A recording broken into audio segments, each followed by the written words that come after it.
Olá a todos, sejam muito bem-vindos a mais um vídeo do canal do Instituto do Movimento da Tradição Teonomista Reformada Brasileira. Pois muito bem, hoje iremos abordar a questão da lei natural versus a lei bíblica e entender que nenhum cristão deve adotar ou defender a dita lei natural ou direito natural.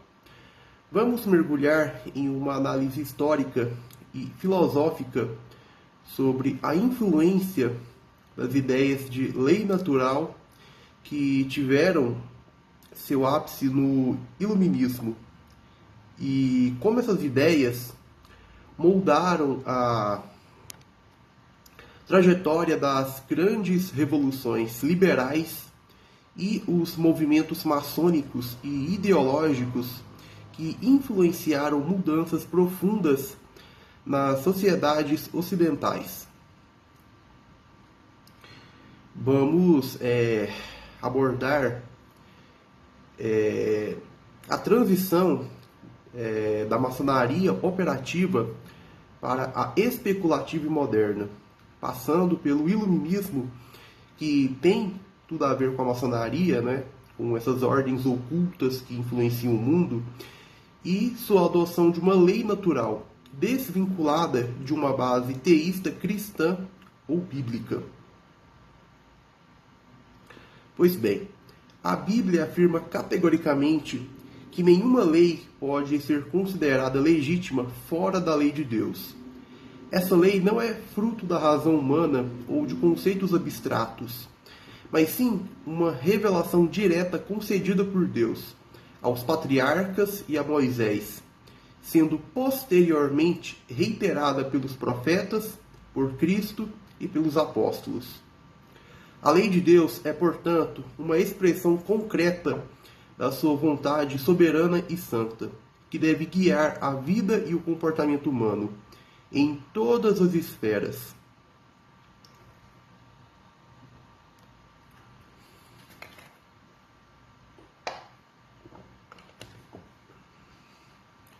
Quando se tenta introduzir uma segunda forma de lei, como a chamada lei natural, há uma ruptura no fundamento teológico. Ao adotar essa divisão, estamos, na prática, afirmando a existência de dois tipos de deuses, pois duas leis conflitantes implicam em duas autoridades distintas. Não é surpreendente, portanto, que o mundo antigo, assim como o moderno, tenha sido amplamente politeísta, já que a multiplicidade de leis reflete uma multiplicidade de divindades e sistemas morais concorrentes. A tentativa de alguns de harmonizar o conceito grego de lei natural com a religião bíblica cria um sincretismo problemático. O pensamento racionalista dos gregos, que buscava na razão humana a fonte última de lei e moralidade, contrasta profundamente com a visão bíblica, na qual a fonte de toda a lei é Deus.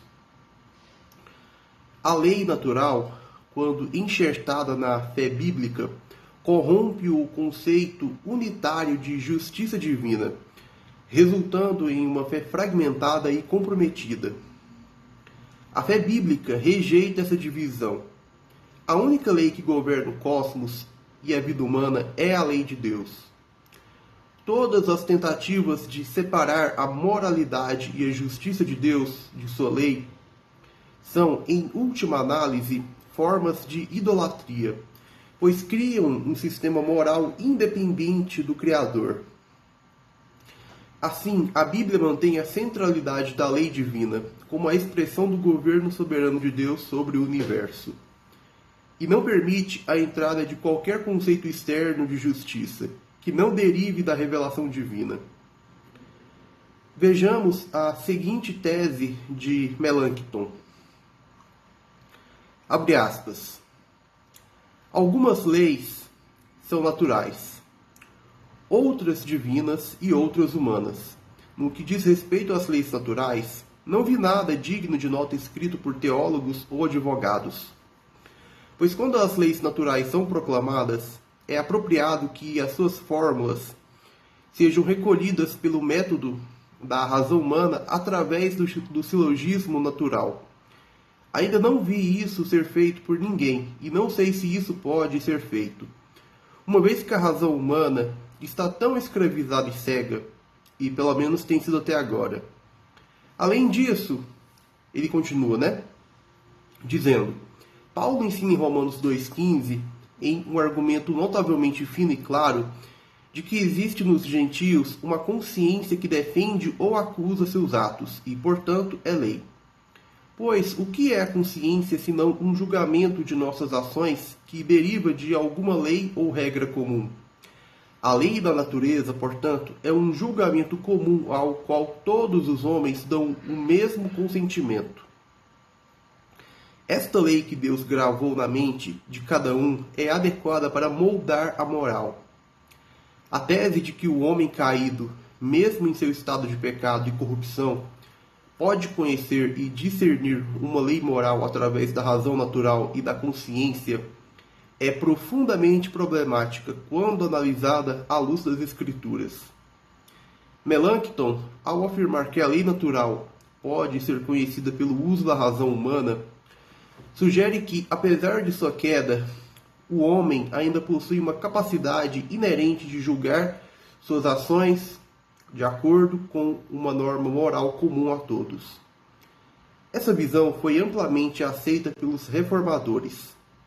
Como mencionado, como de fato houve, E muitos viram nela uma forma de reconciliar a razão com a fé. Bem, então, no final do texto, Melancton fala um trecho do texto que lemos. Esta lei que Deus gravou na mente de cada um é adequada para moldar a moral. Fecha aspas. Contudo, tal tese, ao ser aceita, compromete o princípio fundamental da reforma de que o homem, em seu estado natural, está completamente incapaz de se salvar e ainda mais de viver de acordo com a verdadeira justiça. O homem caído, conforme descrito em Romanos 1,18, reprime a verdade de Deus por meio da injustiça. Ou seja, longe de ser capaz de conhecer e seguir uma lei natural, ele suprime a própria verdade que Deus revelou, seja por meio da natureza ou das Escrituras. A visão bíblica da condição humana pós-queda é de total depravação, o que significa que a capacidade do homem de discernir corretamente o bem e o mal está gravemente comprometida.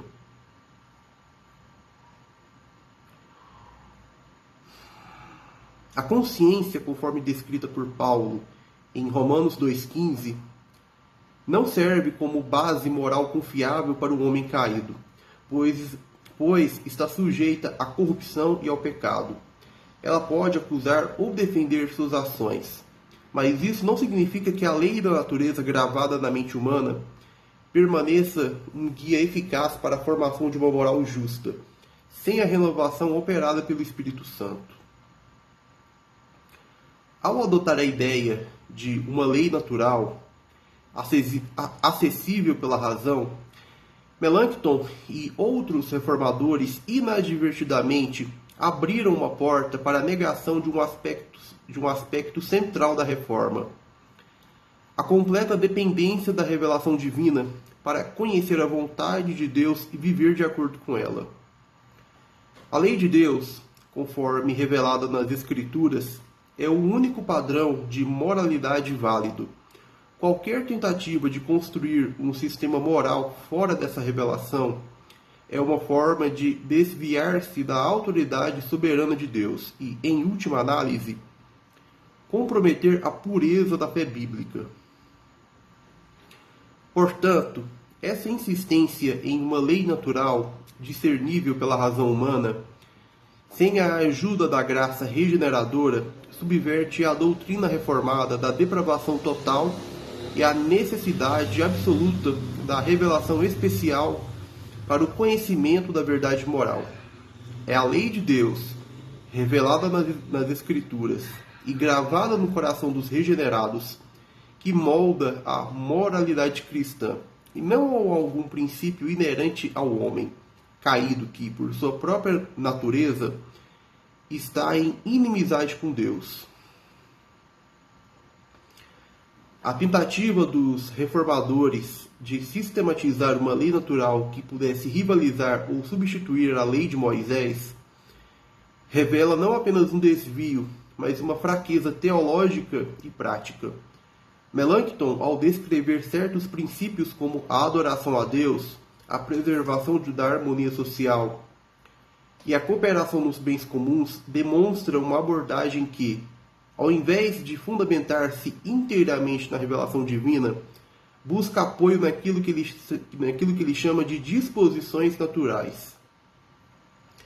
Porém, essa construção está impregnada de fragilidade e arbitrariedade, especialmente ao eleger determinados versículos, como Romanos 1 ou Gênesis 2:8, enquanto ignora o todo da revelação bíblica, que expande e clarifica a vontade de Deus em relação à vida e à sociedade. Melanchthon propõe que a adoração a Deus, o respeito mútuo e o uso comum dos bens são leis acessíveis pela natureza humana e, portanto, independentes da revelação bíblica detalhada. Essa concepção, no entanto, enfraquece a necessidade da lei de Deus, especialmente ao reduzir o papel da revelação a um recurso suplementar e não essencial. Além disso, tal visão nega a profundidade da corrupção humana. A doutrina da depravação total afirma que, devido ao pecado, o homem é incapaz de seguir princípios justos sem a intervenção da graça de Deus. Assim, ao ignorar a insuficiência do conhecimento natural e da razão em guiar a conduta moral, Melanchthon e outros reformadores acabaram por limitar o escopo da redenção e da lei revelada.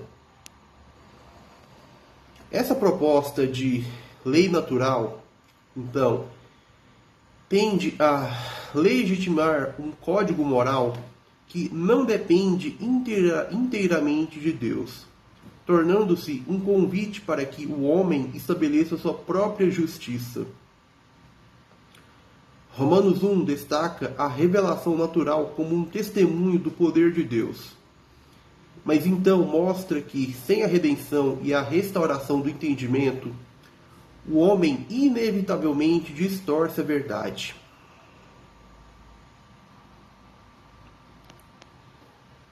Logo, ao separar essas leis da totalidade da revelação divina, a teoria da lei natural abre espaço para um conceito de moralidade que é insuficiente para promover a verdadeira justiça, ficando aquém do padrão divino e desviando o homem da obediência plena a Deus.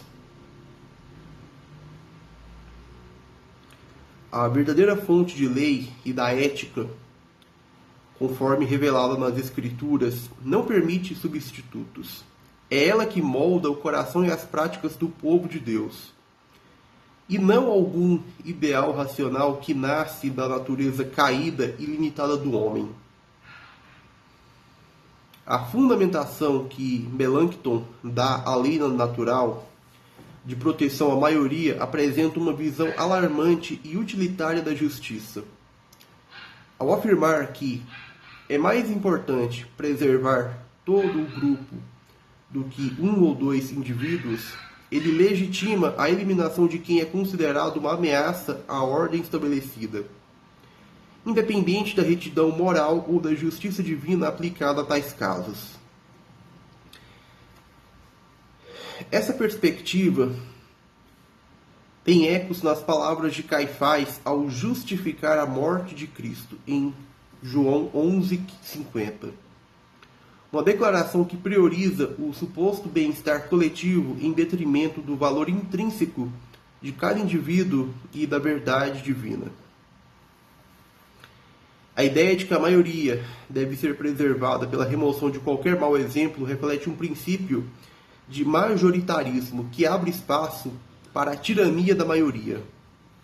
Essa base para o exercício da justiça não apenas fragiliza a defesa de direitos individuais legítimos, como também contraria o espírito da lei de Deus, que preserva a justiça imparcial, sem aceitar pressão de forças sociais para o favorecimento ou a exclusão arbitrária de alguém. Em vez de promover a justiça divina, o princípio que Melanchthon defende alimenta uma visão humana e transitória da ordem, em que a eliminação dos perturbadores se torna mais uma conveniência social do que uma questão de moralidade verdadeira. A perseguição de cristãos e outras minorias ao longo da história muitas vezes encontrou respaldo nesse tipo de lógica. O apelo a uma suposta paz pública tem servido de pretexto para oprimir aqueles que divergem da maioria.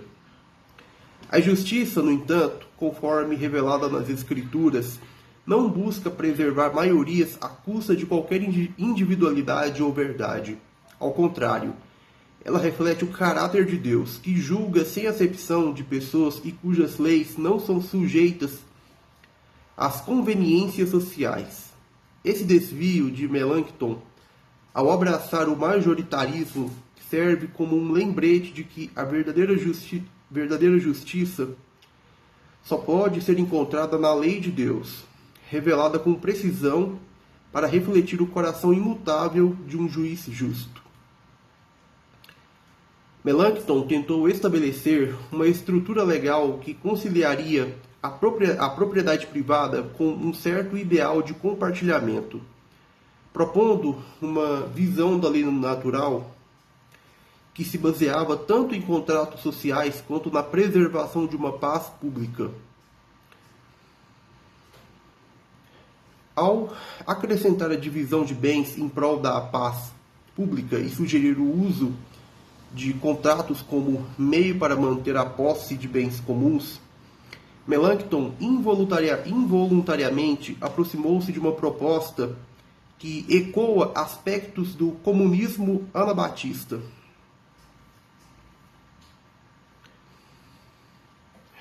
Isso trouxe à tona uma tensão que é o seguinte: ao mesmo tempo em que defendia a proteção da ordem social e a manutenção das instituições estabelecidas, ele introduziu conceitos que implicavam uma partilha forçada e generalizada, algo distante da verdadeira lei divina. A essência de sua visão se estende a um ideal utópico de paz social, onde contratos mediariam a partilha de recursos e bens para evitar desigualdades gritantes. Contudo, essa tentativa de criar um equilíbrio artificial na sociedade humana, ignorando a corrupção natural do coração e o egoísmo inerente do homem caído, revela uma visão enfraquecida da verdadeira justiça bíblica. A paz pública, na perspectiva bíblica, não é alcançada por uma reorganização dos bens ou contratos, mas sim pela restauração do homem em conformidade com as leis de Deus, que são suficientes para governar a sociedade com verdadeira justiça e retidão.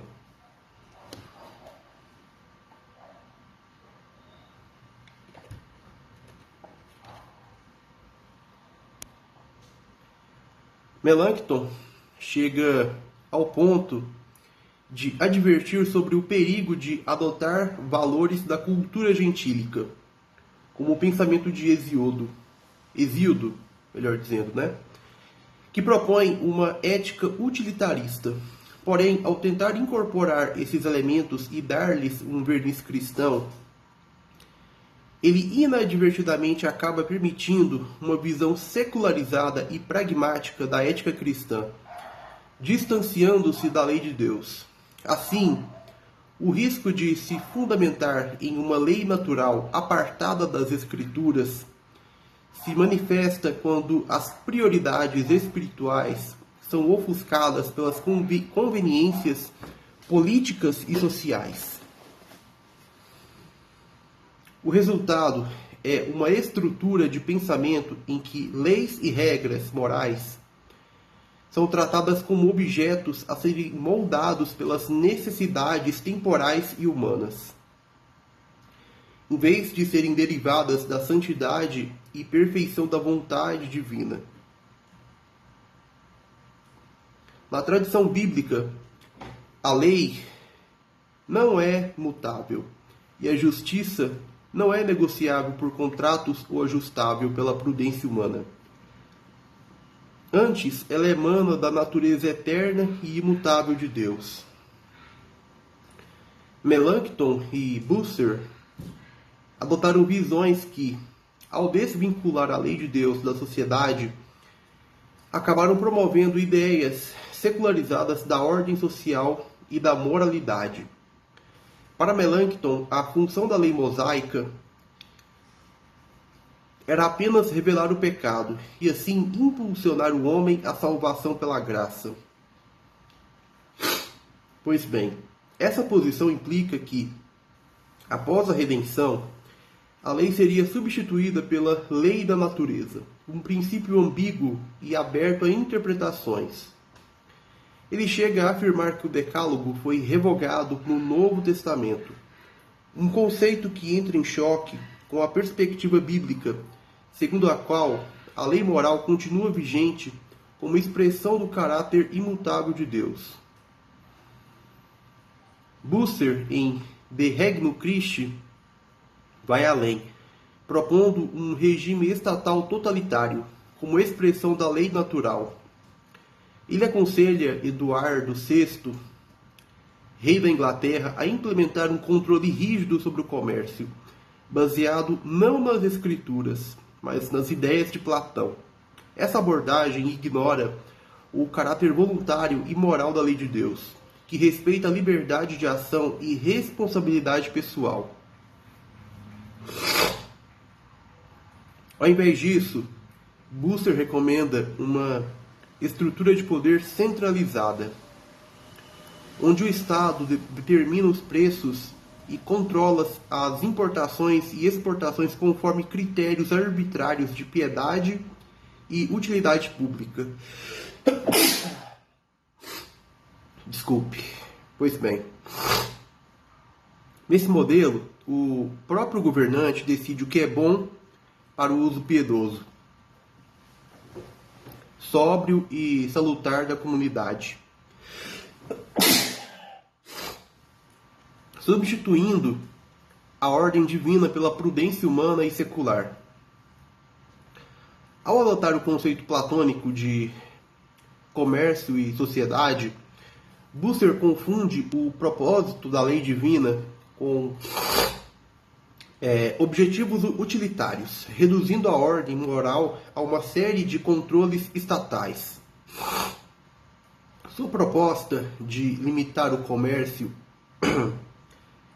apenas aos adequados e impedir os mais humildes de participar desse meio, a menos que incapazes de realizar atividades mais nobres, revela uma visão elitista e mecanicista da sociedade. Pois bem, a perspectiva bíblica, no entanto, não segrega as pessoas por condições de dignidade econômica. Pelo contrário, orienta a sociedade a tratar todos com justiça e igualdade perante a lei.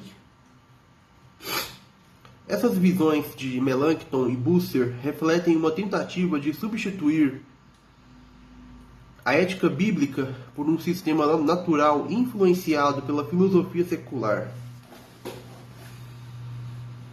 Ao relativizar a lei de Deus e apoiar o controle estatal como forma de coerção moral, Eles inadvertidamente minam o verdadeiro propósito da lei divina, que visa a santidade e a liberdade ordenada sob Deus, e não o totalitarismo estatal ou o controle autoritário do comportamento. Os reformadores como Bucer e Melanchthon, ao buscarem uma reforma que supostamente libertasse os homens da lei de Deus, acabaram por desviar-se do fundamento bíblico e abraçar conceitos que pavimentaram o caminho para ideologias secularizadas e antinômicas. Bucer, ao substituir os mandamentos divinos pela filosofia platônica, alegava que a lei de Moisés era obsoleta, enfatizando que os mandamentos civis dados a Israel eram aplicáveis apenas no contexto da antiga aliança. No entanto, ele ainda afirmava que certos princípios da lei deveriam ser mantidos para garantir uma disciplina social, mas que a lei natural, definida conforme a razão humana, deveria ser a base de autoridade moral e política.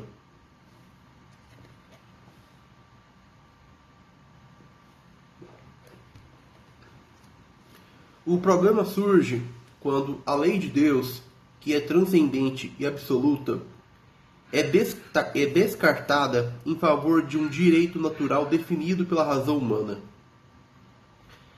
Esse direito natural, ao invés de refletir os princípios eternos e santos da moralidade divina, se adapta aos caprichos da cultura e das inclinações humanas.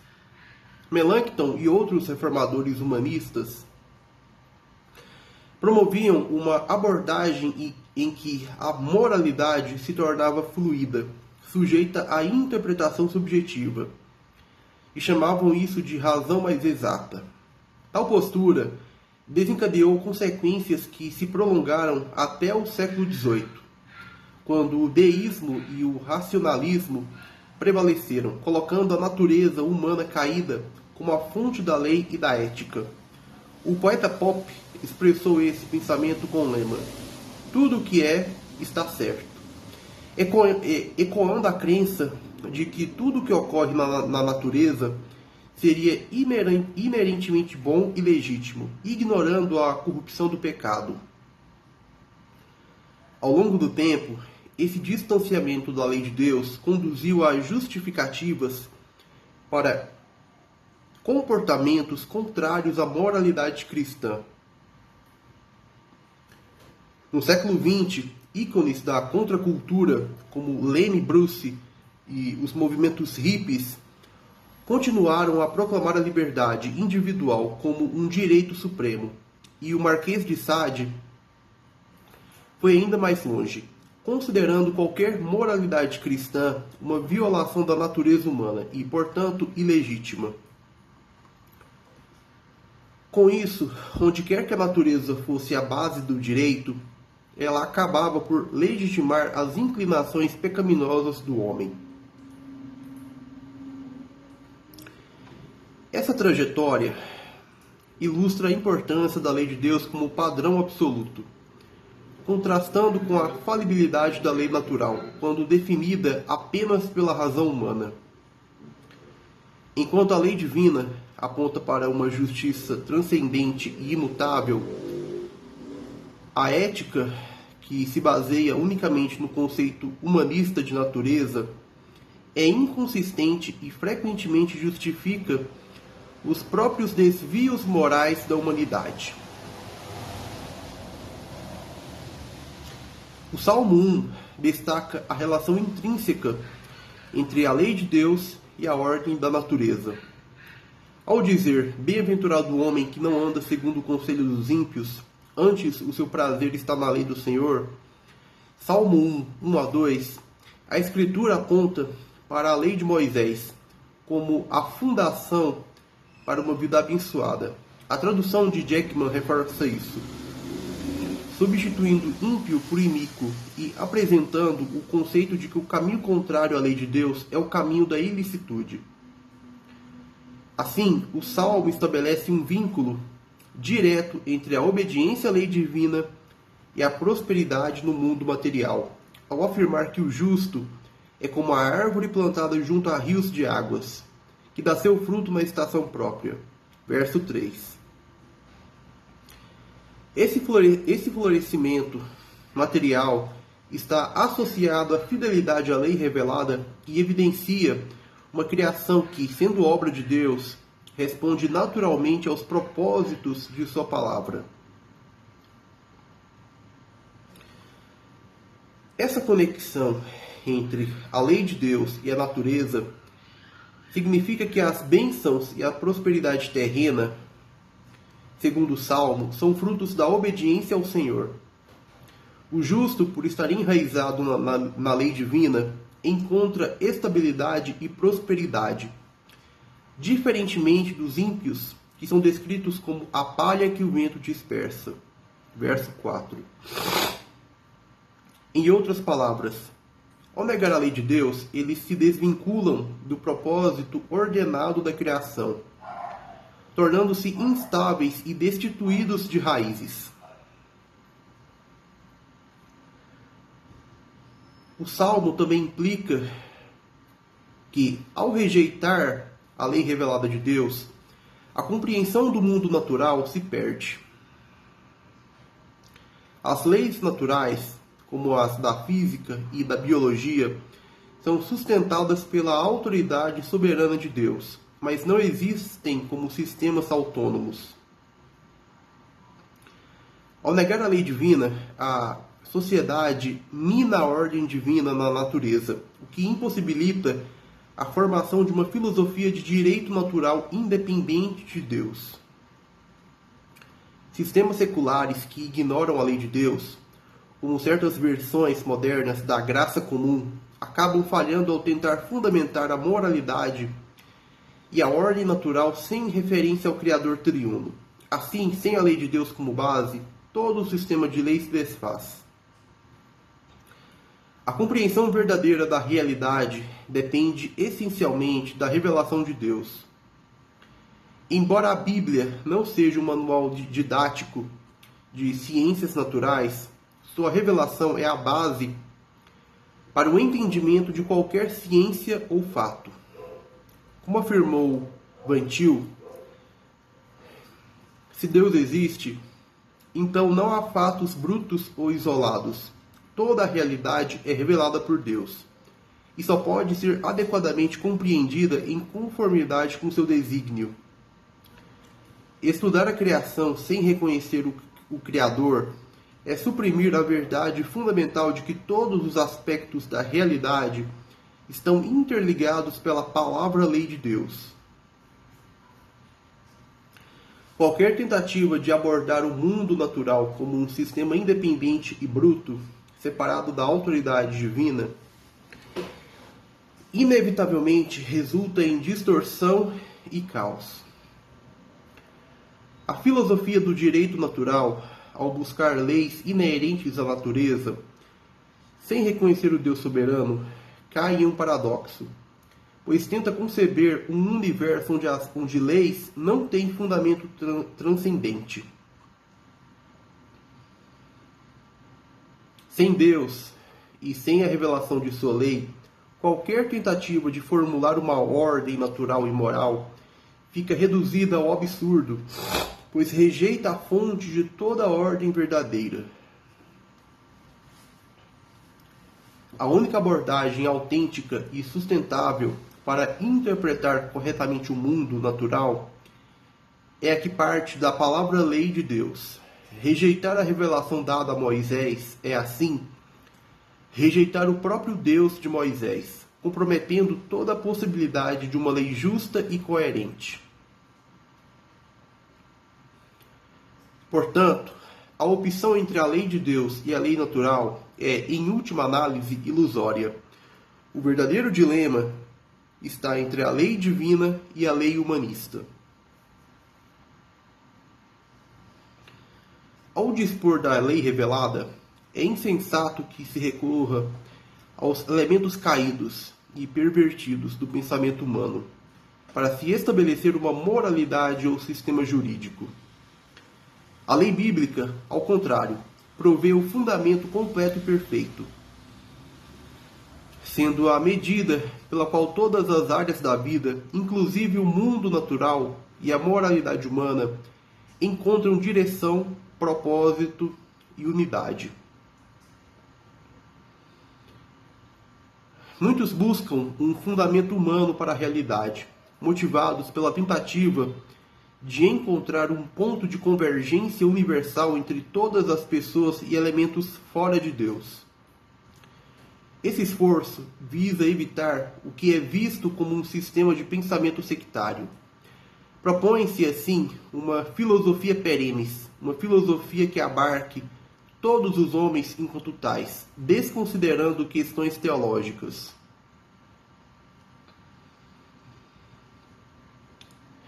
Acredita-se que, por meio dessa abordagem, seria possível afirmar as verdades da fé bíblica de uma maneira racional, que todos poderiam aceitar sem restrições exclusivistas. Essa perspectiva sugere que uma base comum, mais abrangente e melhor que a revelação divina, poderia servir para a construção de um entendimento universal. Sob essa filosofia, o Estado deixa de ser um ministério de justiça estabelecido por Deus, passando a ser considerado uma instituição natural, uma extensão do suposto ser social do homem. Tal visão desloca a centralidade da revelação e do mandato divino, substituindo-os por uma estrutura racionalmente humanista, fundamentada na natureza humana enquanto base para a verdade e a organização social.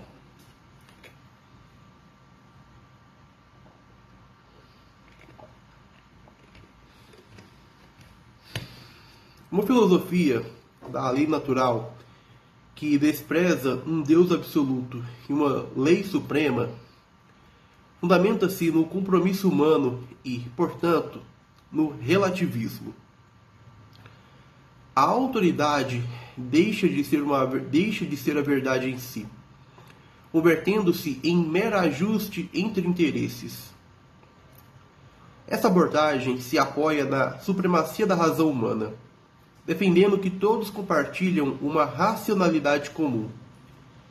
No entanto, no homem caído, essa racionalidade se transforma em um instrumento de hostilidade contra Deus, pois entre aqueles que rejeitam a verdade revelada, a razão coletiva busca excluir o Deus soberano das Escrituras. Se o ser humano, desprovido de fé salvadora, consegue alcançar Deus e uma lei universal sem a revelação divina, ele próprio se torna a fonte autônoma da verdade e da lei, dispensando a Bíblia, os teólogos e qualquer revelação divina. Quando a lei natural, ou a teologia natural, e até mesmo suas variações modernas, como a graça comum, ganham destaque, a Igreja se vê limitada em suas opções. Ela pode se tornar uma serva do Estado, dedicando-se a causas sociais, ou recuar do mundo por meio do pietismo e do misticismo. Em ambas as circunstâncias, o trono de Deus é substituído pelo próprio trono do homem. A origem do direito e lei é também a localização do Deus de qualquer sistema de lei ou padrão. Quando o direito e lei é fundamentada na racionalidade humana, o homem é o Deus dessa filosofia ou padrão. Assim, o pensamento ocidental, ao adotar a base do direito natural, inicialmente considerou o direito como uma expressão da lógica e da racionalidade humana, e posteriormente como uma experiência que se relaciona com o ser humano. Mas o que realmente implica essa experiência? Juízes frequentemente se referem, com certo receio, a fatores que influenciam a legislação, como o que é conveniente para a comunidade em questão. A trajetória da lei natural, que começou com compromissos termina em conveniências, resultando em um caminho que, após muito esforço, não leva a lugar algum. Nesse movimento, a verdade e a autoridade são perdidas, pois a experiência e a conveniência de cada indivíduo se tornam seus mundos privados. Bem,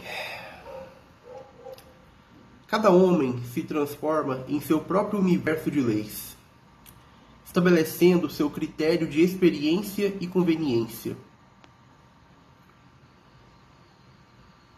Esse contexto revela uma filosofia da lei natural que parte da premissa de que o raciocínio não cristão é o único modo válido de pensar, uma visão que limita o entendimento da realidade à perspectiva humana, desconsiderando a revelação divina.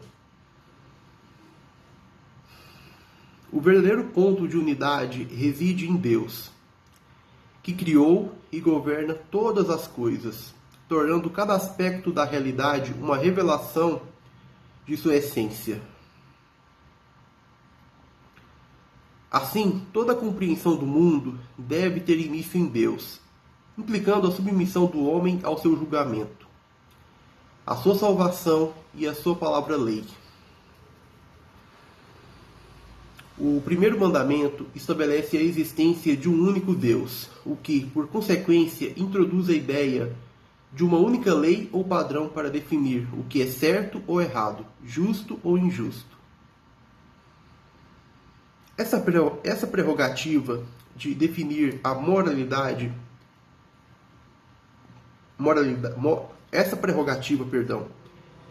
de definir a moralidade pertence exclusivamente a Deus.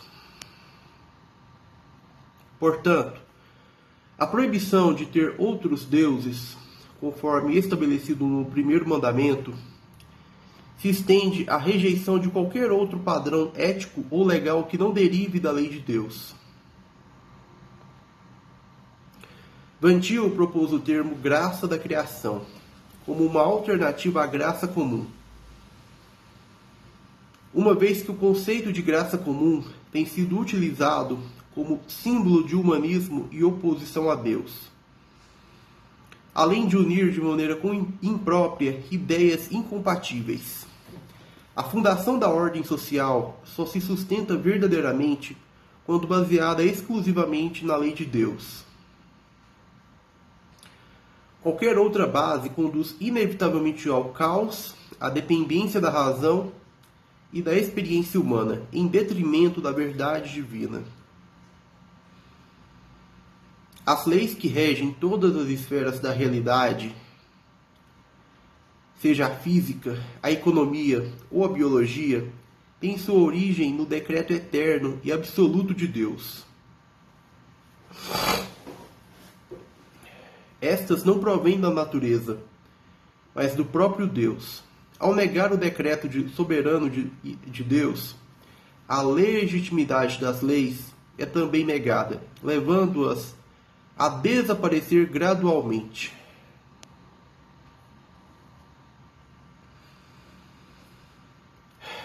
O iluminismo, com seu humanismo, criou a filosofia da lei natural para substituir o governo soberano de Deus e, posteriormente, buscou eliminar qualquer vestígio de leis que remetessem ao Criador.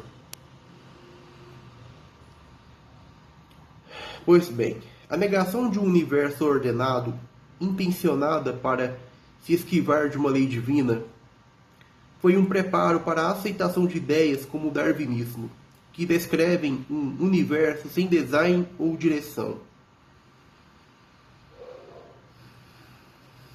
Ao adotar o conceito de lei natural, o iluminismo a interpretou como uma força autônoma, válida por si mesma e desvinculada de qualquer autoridade externa.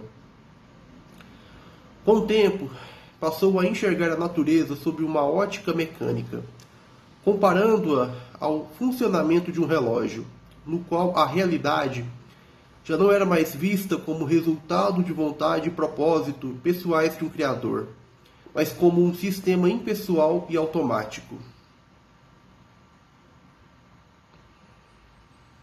Com o progresso dessa visão secular, a antiga lei da natureza, que nas culturas pagãs era considerada a lei das nações, ressurgiu como a base jurídica universal, agora dependente das capacidades humanas.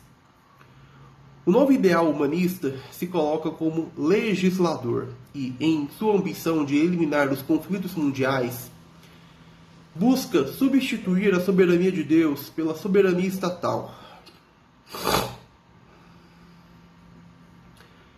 A soberania de Deus provê ao homem uma estrutura de leis abrangente e uma assistência individual cuidadosa, enquanto o Estado moderno, em sua tentativa de replicar essa onipresença, constrói uma rede jurídica intrusiva e de vigilância contínua sobre os indivíduos. As tecnologias contemporâneas têm avançado em uma direção que parece despersonalizar e expor aspectos fundamentais da vida privada. De acordo com um editorial de um importante periódico americano, a perda da privacidade se tornou inevitável com o aumento da população e o desenvolvimento de tecnologias de monitoramento. Com isso, as sociedades avançam para um cenário em que a privacidade é considerada irrelevante e, em resposta, há uma adaptação a um estilo de vida em que a noção de privacidade deixa de ter o mesmo valor ou necessidade.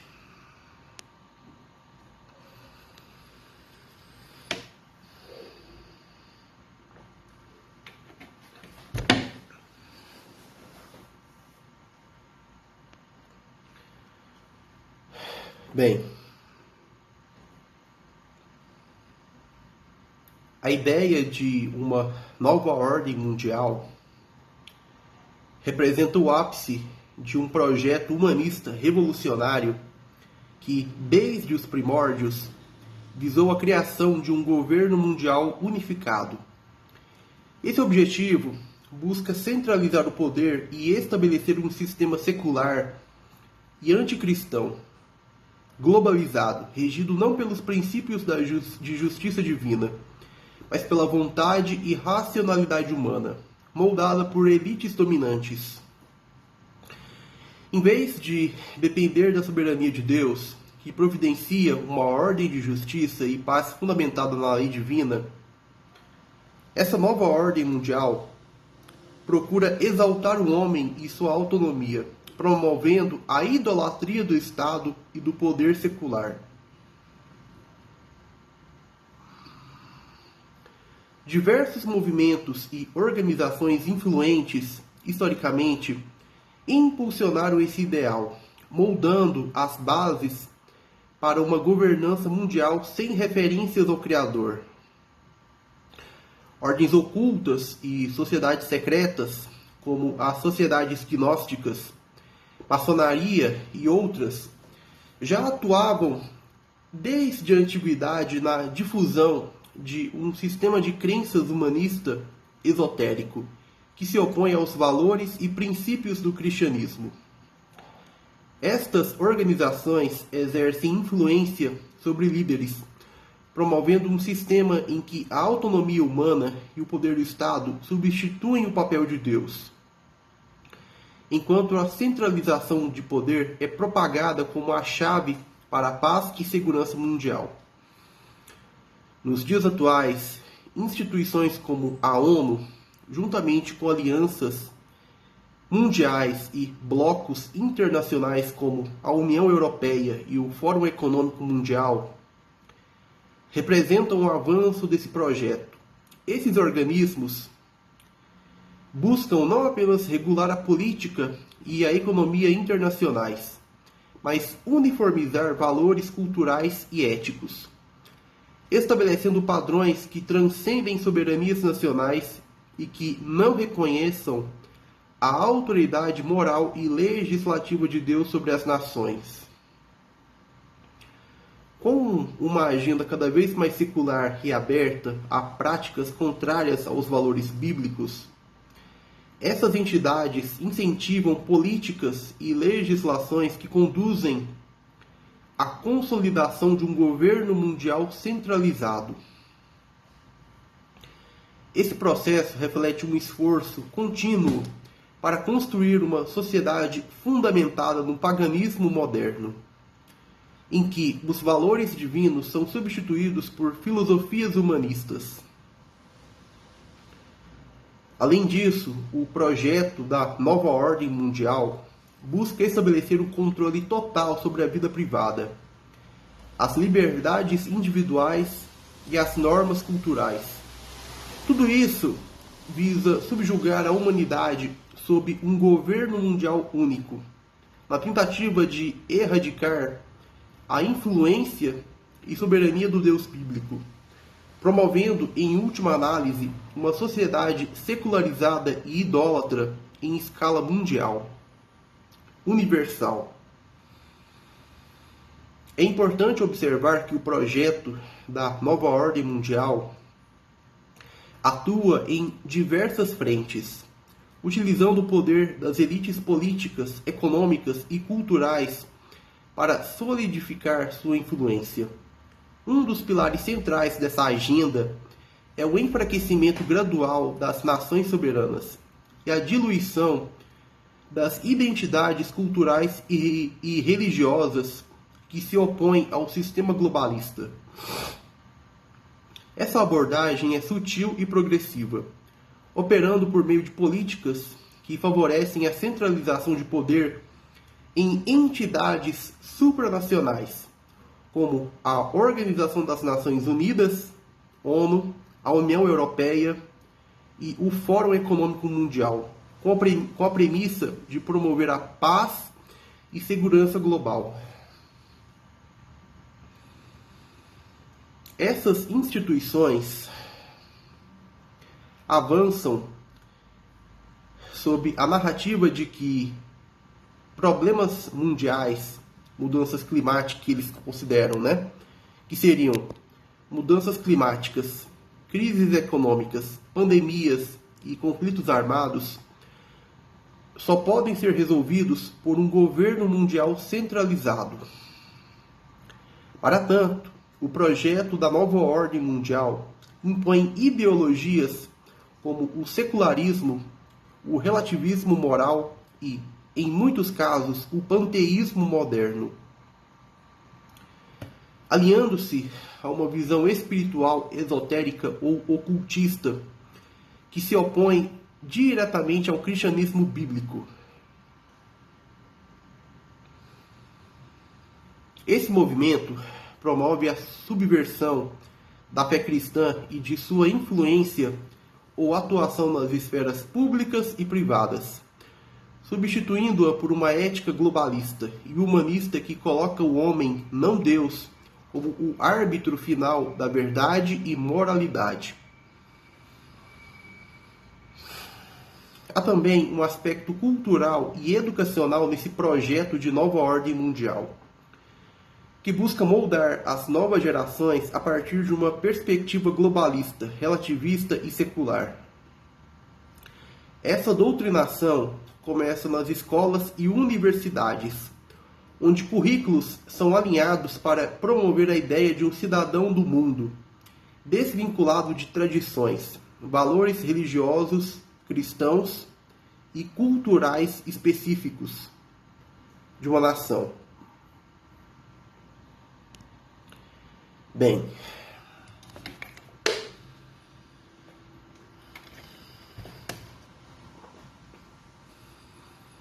através de programas e políticas educacionais promovidos por organizações como a Unesco e pelo uso da mídia global, da mídia mundial,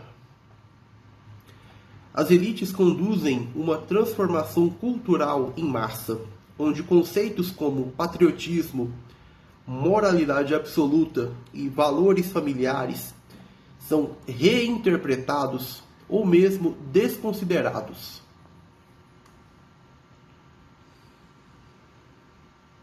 Esse sistema educacional impõe a crença na ciência e na tecnologia como salvadores da humanidade, incentivando uma confiança cega nas elites tecnocráticas e científicas que lideram esses esforços. Essa ênfase em um saber supostamente neutro e objetivo exclui o fundamento bíblico, promovendo em seu lugar um secularismo radical. Paralelamente, o entretenimento, a arte e as redes sociais desempenham papéis cruciais na amplificação de valores que apoiam essa agenda, promovendo o hedonismo, a desconstrução das normas tradicionais e a adoção de uma ética flexível e pragmática. Na política, esse projeto avançado por elites ocultas e sociedades secretas também envolve a criação de blocos internacionais, como a União Europeia, Mercosul ou Unasul, que envolve a questão da Pátria Grande, a Ursal, NAFTA e outros que visam integrar economicamente e politicamente as nações. O objetivo último é que esses blocos possam se fundir, formando uma entidade mundial, unificada e centralizada, sob a administração de um governo mundial. A ONU, junto a essas alianças regionais, trabalha para consolidar essa estrutura, sugerindo inclusive uma moeda única, um exército mundial e um sistema de governança universal. Todos submissos a um conjunto de leis e regulamentos mundiais.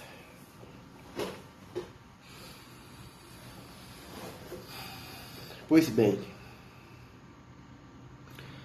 esse caminho progressivo da nova ordem mundial é mais do que apenas um projeto de unificação. É uma tentativa de impor um sistema que pretende substituir a soberania de Deus e sua lei por uma soberania humana e lei pagã. Tal estrutura não só busca controlar o comportamento, mas também capturar a lealdade dos corações e mentes das pessoas, impondo uma religião secular e humanista, que, na prática, funciona como uma paródia da ordem divina. Isso é o estabelecimento de poderes que se exaltam acima de Deus e tentam subjugar a criação de acordo com os desejos humanos. Portanto, a nova ordem mundial não é apenas uma questão de política internacional, mas um projeto religioso e espiritual que almeja a subversão do cristianismo e a submissão do homem ao domínio completo de um sistema anticristão ou humanista, onde o Estado mundial se torna um substituto de Deus e a moralidade é determinada pelo consenso de uma elite secular. Bem, a maçonaria passou por diversas transformações e estágios ao longo da história, cada um contribuindo para moldar e expandir suas influências e ideais.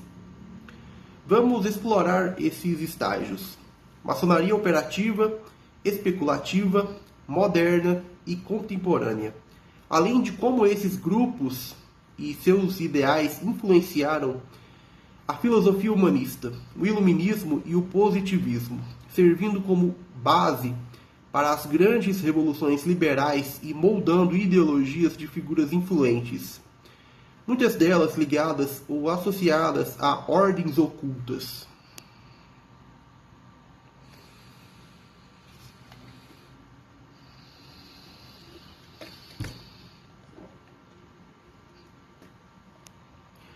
Pois bem, maçonaria operativa. A maçonaria operativa se refere ao período inicial da maçonaria, cujas raízes estão na Idade Média. Durante esse tempo, a maçonaria era composta principalmente por pedreiros e artesãos que trabalhavam em grandes construções e catedrais.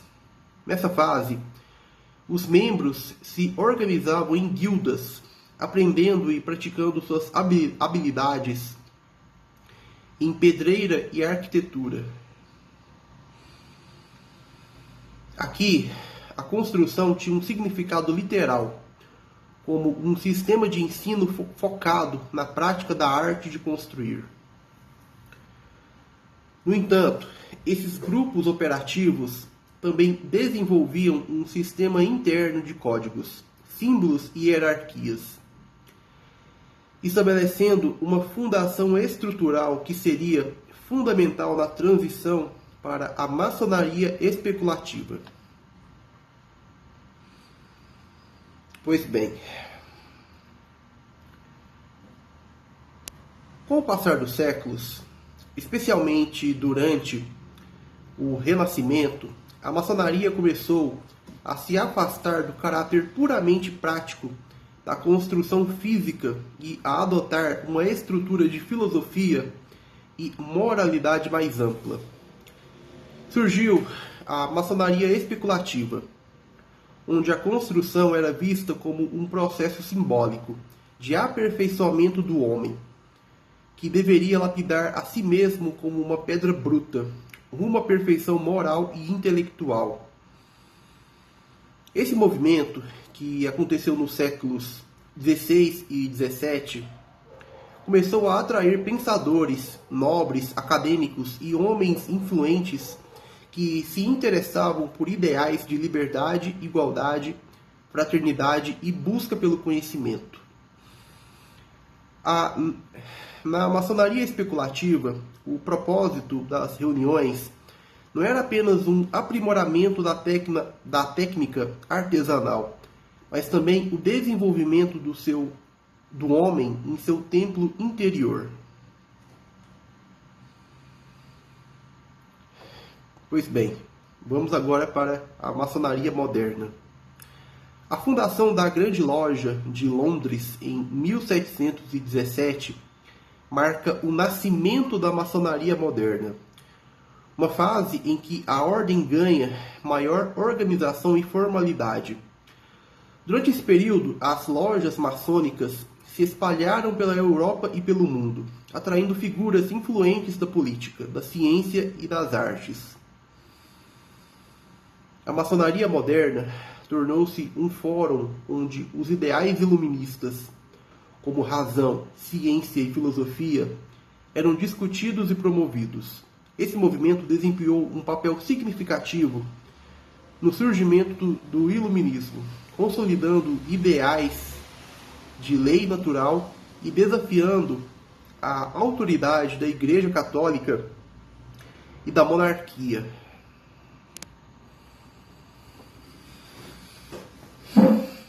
Bem, então,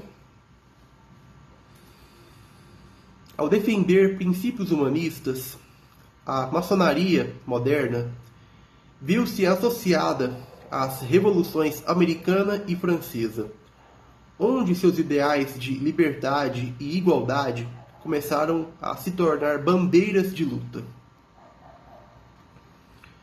Então, vamos agora abordar a maçonaria contemporânea. A maçonaria contemporânea, que vai desde o final do século XIX até hoje, continua a ter influência, embora sob uma forma mais diversificada e menos visível. A ordem passou a se dividir em vários ritos e sistemas, mantendo seus preceitos básicos, mas adotando diferentes interpretações.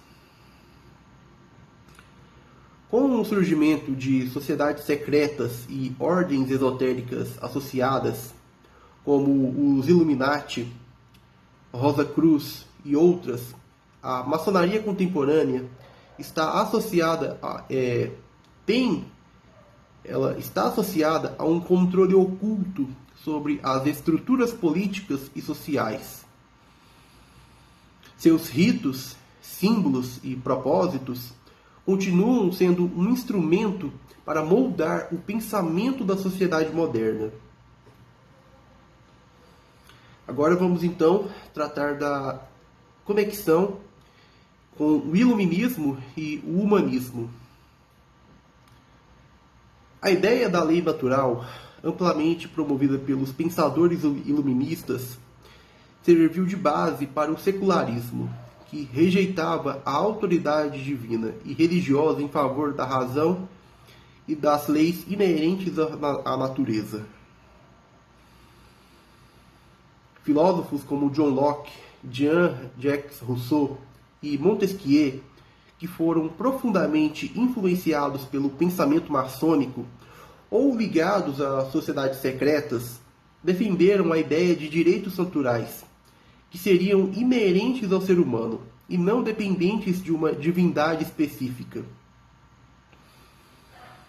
Esses ideais maçônicos serviram para minar os valores cristãos tradicionais e promover uma visão de mundo secularizada e antropocêntrica. Pois bem,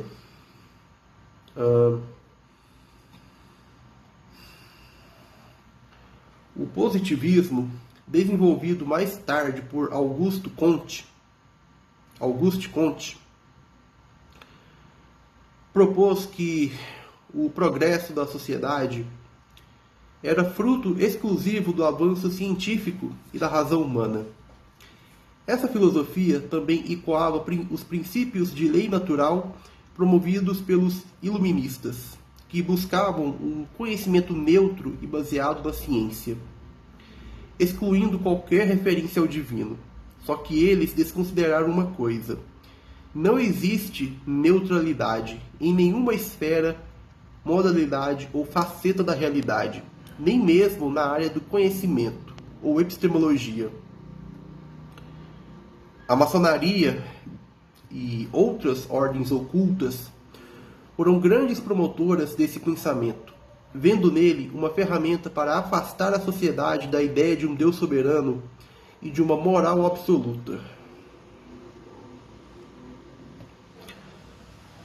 Bem, com o positivismo, consolidou-se a base filosófica das grandes revoluções liberais, que reformaram um mundo político e social em direção a valores seculares, libertários e materialistas, muitas vezes sob o pano de fundo de ideologias maçônicas.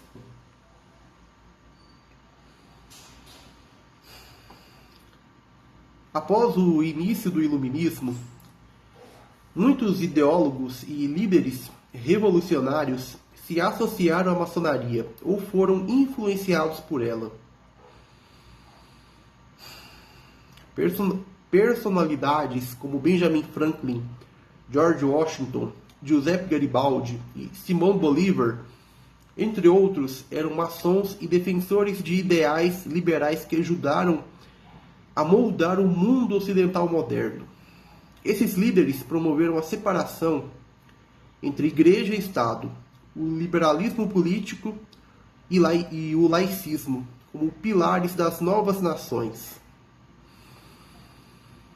Tais ideais foram enraizados nas políticas dos novos Estados e, eventualmente, nas instituições internacionais como a ONU, que continua a promover uma governança secular, uma ética humanista e valores de direitos humanos universais, vinculado à religião do humanismo.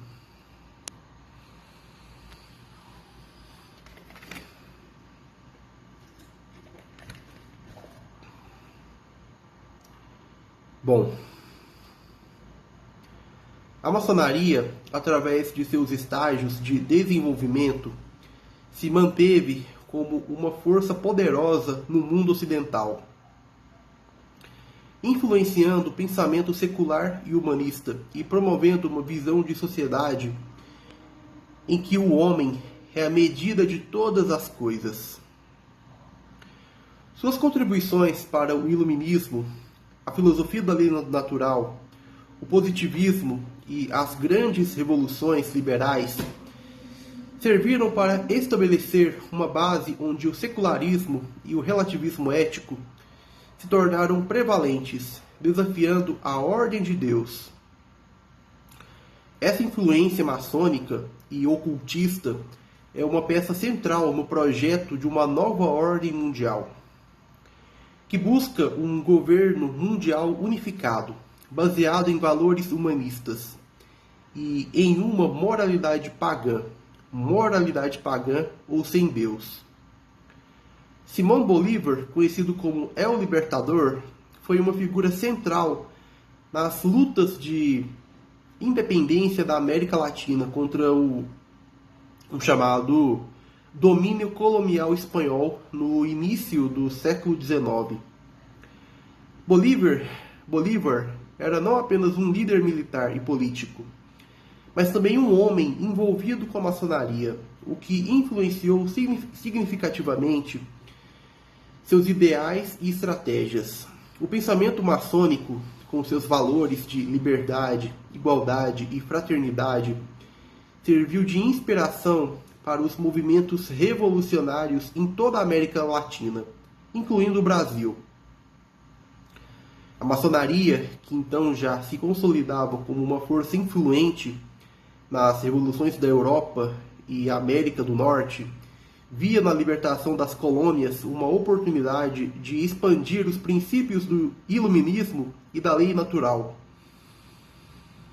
Esses ideais foram promovidos com uma visão de emancipação política e social que, na prática, conduziria essas nações à independência, mas, ao mesmo tempo, favoreceria a estruturação de novos modelos de governo, mais seculares e inspirados por valores humanistas. Bem, Simón Bolívar foi iniciado na maçonaria durante uma viagem à Europa, onde esteve em contato com ideais iluministas e com figuras influentes no meio maçônico. A partir de sua iniciação, Bolívar passou a adotar a filosofia maçônica como norteadora de seus objetivos de independência, buscando não apenas a libertação das colônias, mas também a criação de uma identidade e unidade entre os países latino-americanos. Ele sonhava com uma pátria grande, um bloco de nações livres e unidas o que ele considerava ser um bloco de nações livres e unidas pela cultura, pela história e pela luta comum contra o imperialismo. Esse sonho era fortemente influenciado pelo pensamento maçônico e pela ideia de uma república federativa inspirada nos valores seculares do iluminismo. A influência maçônica nos movimentos revolucionários na América Latina e no Brasil é o próximo tópico agora, subtópico, né? A maçonaria foi, de fato, um dos principais pilares das lutas de independência na América Latina. Diversos líderes revolucionários, como José de San Martín, Bernardo O'Higgins e o próprio Bolívar, eram maçons. E suas redes maçônicas ajudaram a articular e sustentar esses movimentos de libertação. O Brasil, embora tenha seguido um caminho relativamente pacífico para sua independência em 1822, também foi influenciado por ideias maçônicas, principalmente entre as elites que desejavam maior autonomia e controle sobre o país. A independência do Brasil foi incentivada e articulada por figuras que eram simpatizantes ou membros da maçonaria, e o próprio imperador Pedro I teve ligações com círculos maçônicos. A maçonaria continuou a apoiar ideias progressistas na América Latina,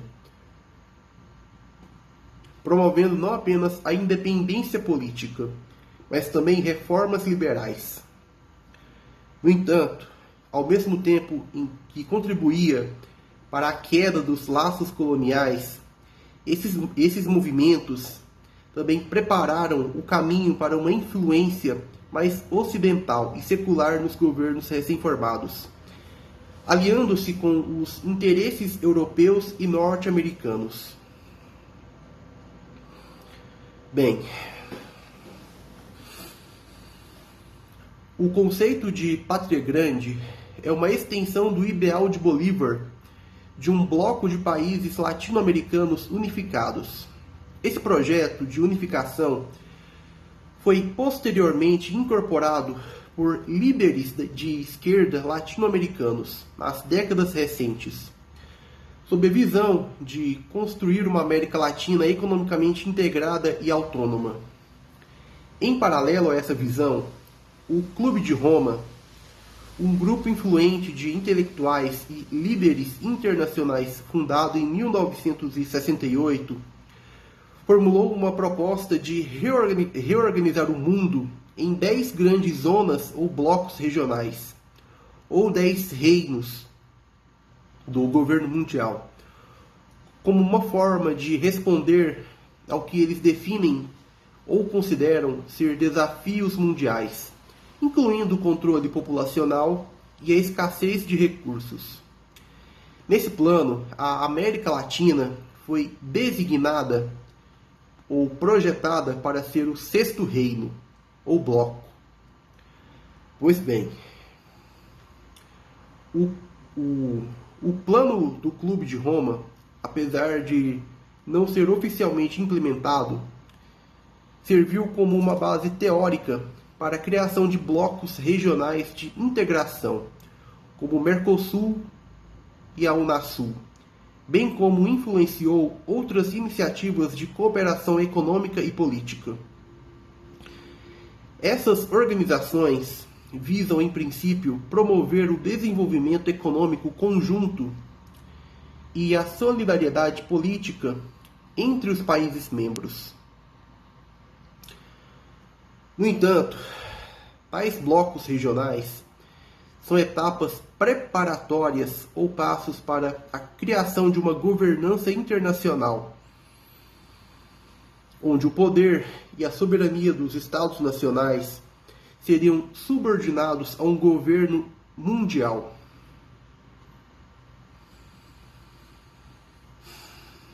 O Foro de São Paulo, fundado em 1990 por líderes da esquerda latino-americana, foi outro marco importante, que é importante nós entendermos, na articulação da integração regional com um viés político.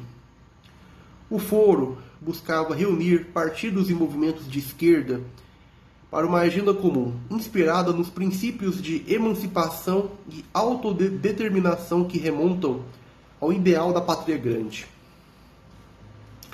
O projeto teve um papel estratégico no fortalecimento de governos de esquerda na América Latina durante as décadas de 1990 e 2000, promovendo uma retórica de união contra o imperialismo ocidental e enfatizando a soberania regional. A Unasul, União de Nações Sul-Americanas, criada em 2008, também foi um passo significativo nesse projeto de integração latino-americana. Embora a Unasul tenha se concentrado em questões de cooperação econômica e infraestrutura, alguns de seus defensores veem na organização uma aproximação dos ideais de Bolívar, e eu concordo. É uma observação e constatação correta de uma América Latina unida politicamente, como uma frente independente e integrada. Pois bem, o envolvimento de Simão Bolívar com a maçonaria e seu sonho da pátria grande foram impulsionados por valores maçônicos e ideais iluministas. Esse projeto de unificação ao longo do tempo foi resgatado e reinterpretado por movimentos de esquerda na América Latina, que o colocaram no centro de uma agenda de soberania, do que eles chamam de soberania e integração regional. Com a criação do Foro de São Paulo, Unasul e Mercosul, essas ideias de unificação ganharam bases estruturais, promovendo a América Latina como um bloco coeso. Entretanto, a presença de planos como o do Clube de Roma, que sugere a criação de blocos regionais como etapas para um governo mundial, indicam um movimento em direção a uma governança internacional, onde a unificação política e econômica da América Latina seria apenas uma peça no mosaico de uma nova ordem mundial. Pois muito bem.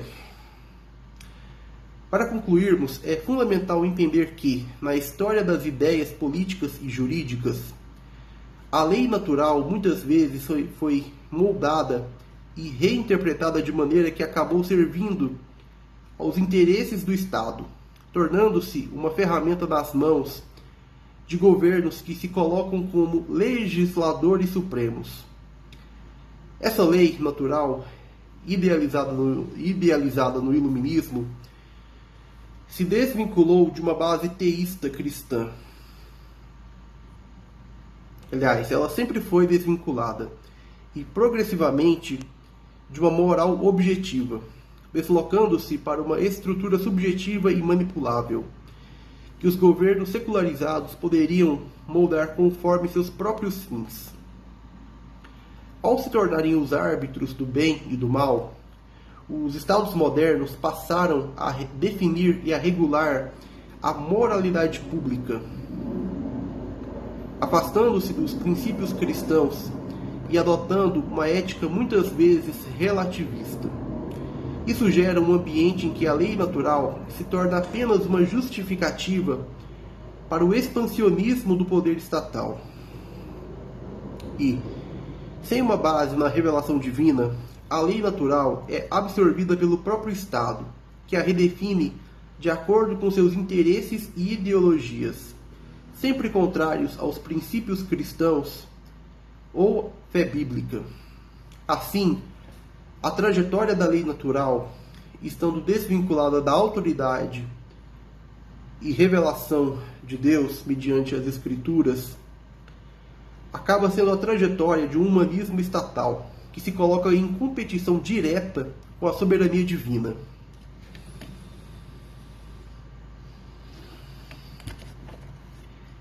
Instaurando-se como um novo soberano que determina o que é certo e errado, promovendo uma estrutura que, inevitavelmente, se torna explicitamente anticristã.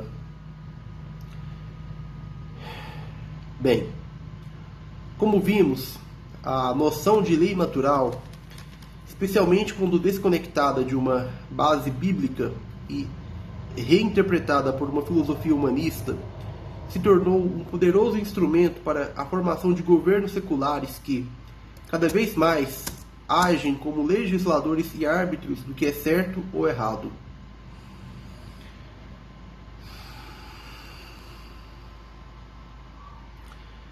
Bem, vamos ficando por aqui. Peço que deixe seu like, curta, comente, compartilhe e até o próximo vídeo. Obrigado pela atenção e até mais.